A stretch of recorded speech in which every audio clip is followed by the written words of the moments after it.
Olá pessoal, tudo bem? Vamos a mais uma aula. Estamos então com o livro de saúde e seus cuidados. Na página 29, capítulo 5, nós vamos ver sobre encoprese e enurese. O que é isso? Encoprese é a incontinência fecal em locais inadequados, nas roupas, no chão. Pode ser de uma maneira voluntária ou involuntária. E deve acontecer pelo menos uma vez por mês, no período de mínimo de 3 meses, para ser diagnosticado com essa doença. A incontinência fecal, ela não ocorre exclusivamente por um problema fisiológico. Pode ser por uma substância que foi ingerida ou de uma condição médica geral. Geralmente acomete muito em crianças.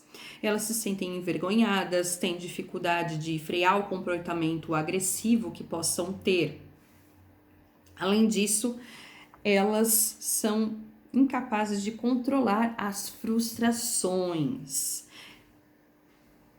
Precisa, então, de uma intervenção psicológica, além da intervenção médica, porque pode gerar problemas emocionais e comportamentais.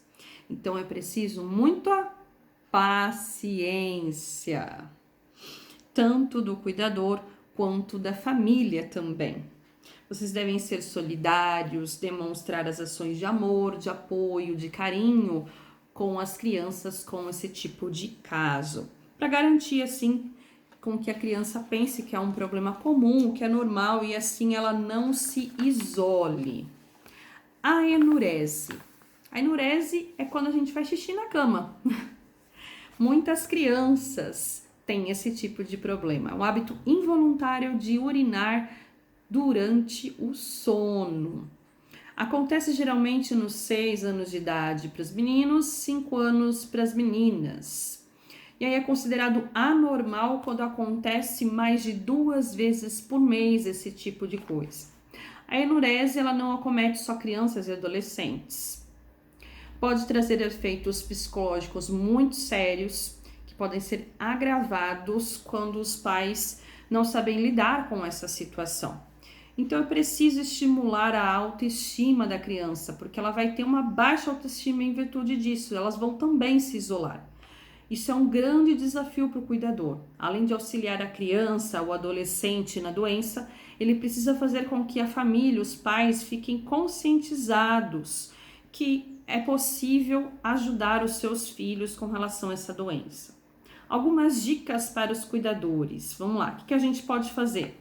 Modificar a dieta das crianças e dos adolescentes para evitar o consumo de frutas cítricas, frutas ácidas. Incentivar a família a procurar um auxílio profissional, um psicólogo, para fazer alguma terapia comportamental para ajudar nesses casos. Promover o uso de aparelhos eletrônicos, aparelhos que disparem um alarme quando entra em contato com a urina. Medicações utilizadas para o tratamento ajuda, porém só vai durar durante o tempo que está tomando a medicação. Para evitar custos com lavar colchão toda hora, coloque lençol impermeável, isso ajuda bastante. Conversar. A conversa, o diálogo é muito importante nesses casos.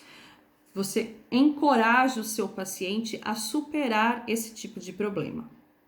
Mas a encoprese e a enurese também pode acontecer em idosos, geralmente após os 80 anos. Isso traz desconforto, traz isolamento e até problemas para a saúde do paciente. Então, o cuidador precisa agir de uma maneira prudente, saber lidar com esse tipo de situação. Algumas dicas que a gente pode fazer para ajudar nesses casos. Colocar identificação nas portas dos banheiros, placas chamativas. Durante a noite, deixe a luz do banheiro acesa, para que facilite a identificação do local. Utilizar quartos com suítes ou um quarto mais próximo ao banheiro. Em casos extremos, colocar comadre ou um periquito para evitar a incontinência urinária. Colocar próximas aos centros sanitários aquelas barras laterais para ajudar o idoso.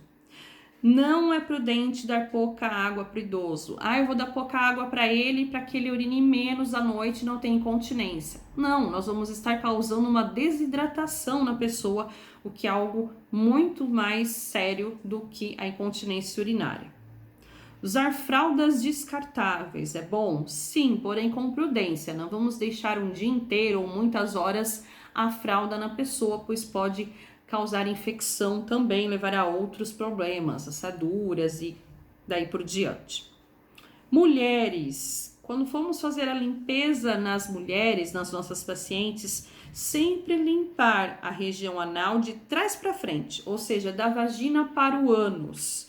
Assim, evita o contato das fezes com a vagina e evita infecções urinárias. Na página 32, nós temos 2 exercícios, vamos a eles. Primeiro exercício: o que é encoprese e como o cuidador deve agir diante de uma situação dessa? Segunda questão: o que é enurese e como você, cuidador, deve agir diante dessa situação? Na página 33, nós temos o capítulo 6, hiperatividade, ou chamado TDAH. O que é isso? Transtorno de déficit de atenção e hiperatividade.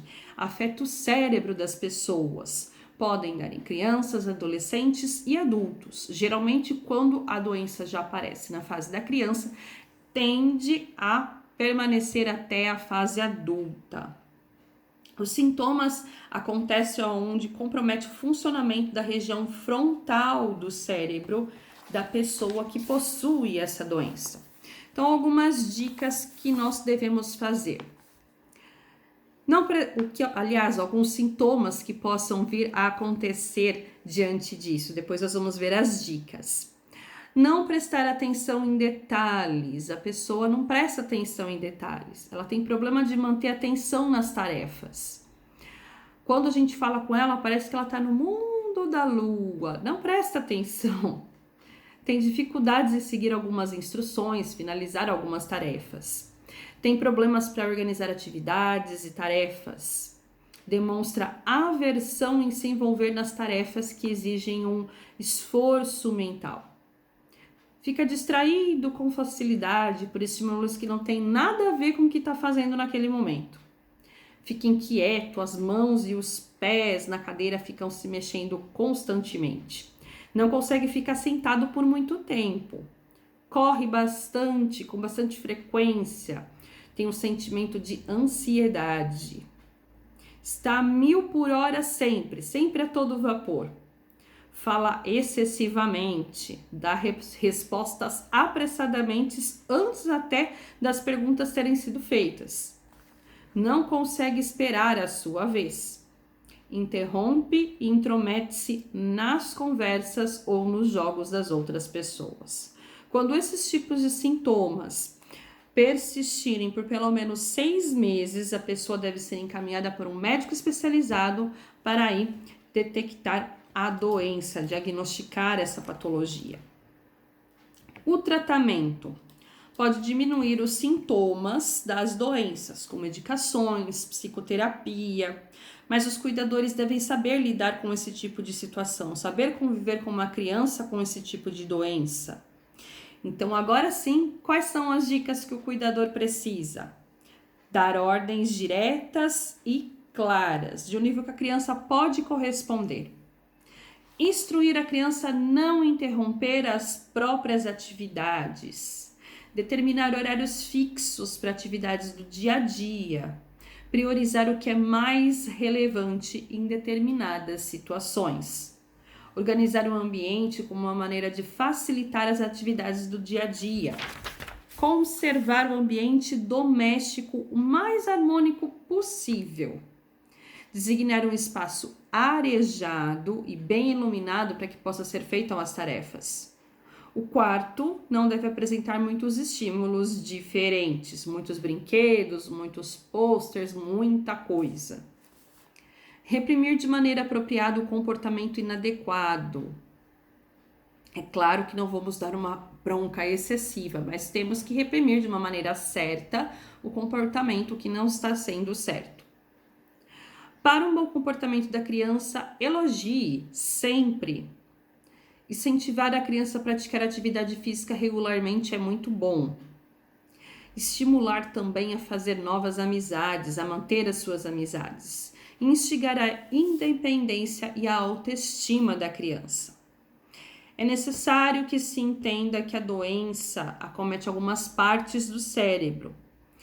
E isso faz com que a criança apresente umas atitudes importunas, imaturidade, birra, revolta, discussão. Temos que ter consciência que a criança tem um problema fisiológico. Então, o cuidador tem que ter um olhar profissional diante disso e ter muita paciência. E, é claro, profissionalismo. Na página 36, nós temos duas questões. Primeira questão: elabore um cronograma do dia a dia, o cronograma diário de cuidado que deve ser feito com uma criança com hiperatividade. 2.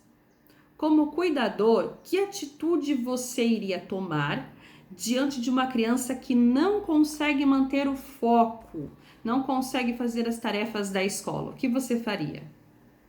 Então, pessoal, estudem, façam os exercícios e até a nossa próxima aula. Tchau!